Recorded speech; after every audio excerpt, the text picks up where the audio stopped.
petit problème, juste le pont que nous voulions traverser s'avère être une autoroute et ils nous ont trouvé une voiture pour nous emmener de l'autre côté du pont. Bye bye, Zaijian. Voyager en Chine, c'est faire un saut dans l'inconnu. Les habitants sont très ouverts, souriants et surtout curieux, mais la barrière de la langue complique absolument tout.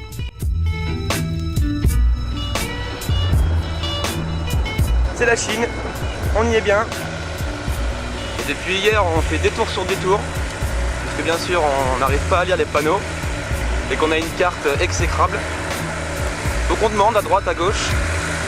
C'est un mélange entre la chasse au trésor et Fort Boyard avec le père Fouras. On a des énigmes tous les 2 km, c'est génial.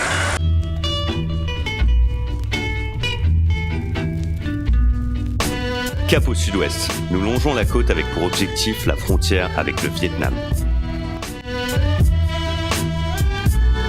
Voilà une journée qui se finit bien, on a fait 70 km et un 3e rayon de la même journée à casser, ce qui fait qu'on va s'arrêter dans une forêt non loin d'ici. On va manger une petite soupe.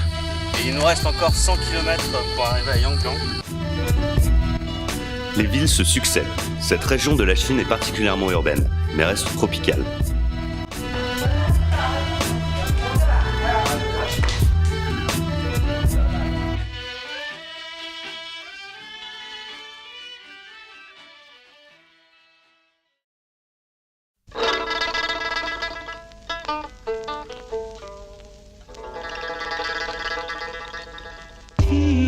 La moindre tentative de communication est un challenge verbal et notre langage corporel nous piège.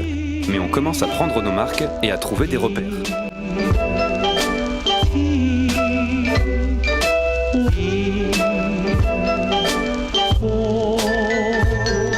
On est arrivé! L'herbe est rare, ce qui rend le camping difficile, mais parfois... Malgré une nuit dehors, la caméra a survécu. Alors voici notre camp. On l'a trouvé sur un petit verger et on a des visiteurs ce matin.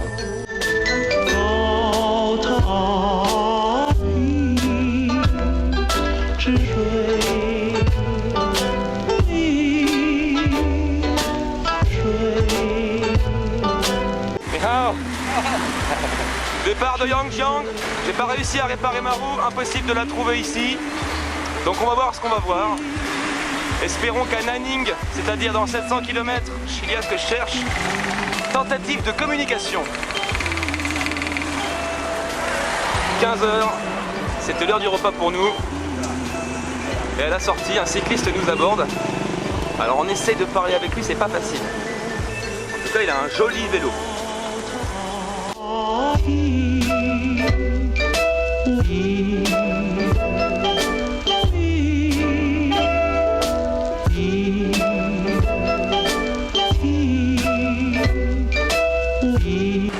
Bien arrivé à Maoming. Alors on est à mi-chemin pour arriver à Zhanjiang, le point le plus au sud de notre périple en Chine. Et il reste environ 90 km j'imagine.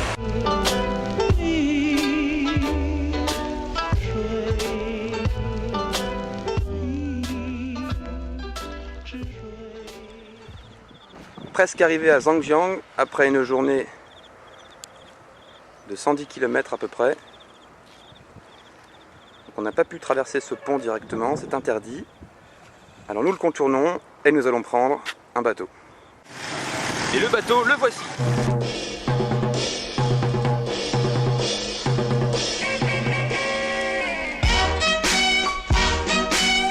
Et encore une fois, la solidarité des cyclistes nous tombe dessus.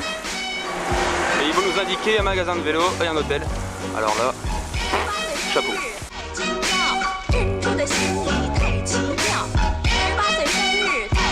On est arrivé au magasin et on me dit qu'il n'est peut-être pas la peine de changer ma roue, que le monsieur ici peut tout réparer. Des petits instants rafistolage de guidon avec du scotch. Chouchen, un passionné de vélo, décide de nous prendre sous son aile et de nous faire visiter sa ville. Il nous dévoile les merveilles de la culture chinoise.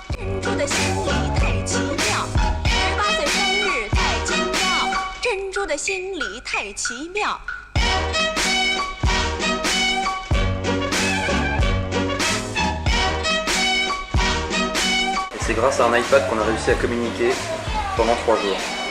C'est au 16e versement d'eau que le thé a le meilleur goût. 18岁生日太精妙，珍珠的心里太奇妙。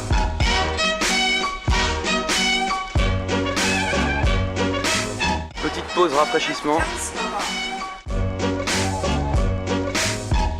岁生日太精妙，珍珠的心里太奇妙。18岁生日太精妙，珍珠的心里太奇妙。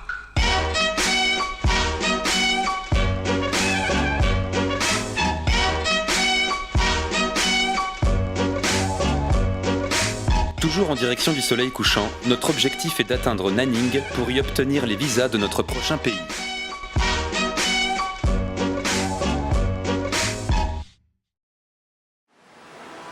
Trois heures que nous roulons cette chaleureuse matinée et un troisième vélo s'est ajouté à notre duo. C'est celui de David. Il nous apprend quelques mots et il va nous aider à commander pour ce midi. Pour une fois, on va pas montrer du doigt, pour une fois, on va pouvoir dire exactement ce qu'on veut manger. Ça change. Qu'est-ce qu'on voudrait d'ailleurs? Moi, je voudrais bien, je sais pas, n'importe quoi, des gencives de porc.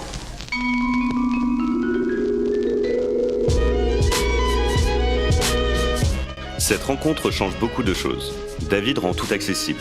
Ce jeune voyageur nous fait découvrir le vrai visage de son pays.